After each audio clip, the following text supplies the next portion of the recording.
Hello viewers, బొబ్బరగారె పప్పును మెత్తగా రుబ్బుకొని ఉప్పు కారం మసాలా వేసుకోవాలి. పచ్చిమిర్చి ఎల్లిపాయ జీలకర్ర ఉల్లిగడ్డను గ్రైండర్లో రుబ్బి వేసుకోవాలి. ఇందులో కొత్తిమీర మెంతికూర పుదీనా కళ్యామాకు వేసుకొని ఈ విధంగా గుండ్రంగా వేసుకోవాలి. ఈ విధంగా బొబ్బరగారెలను ఎర్రగా కాల్చుకోవాలి. ఇట్లా మధ్యలో హోల్ ఉండాలి.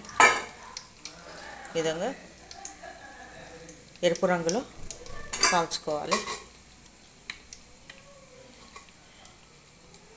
క్రిస్పీగా ఉండాలి. ఇవి ఈవినింగ్ స్నాక్స్ తినడానికి చాలా బాగుంటుంది. మీరు కూడా చేసుకోండి. Thank you.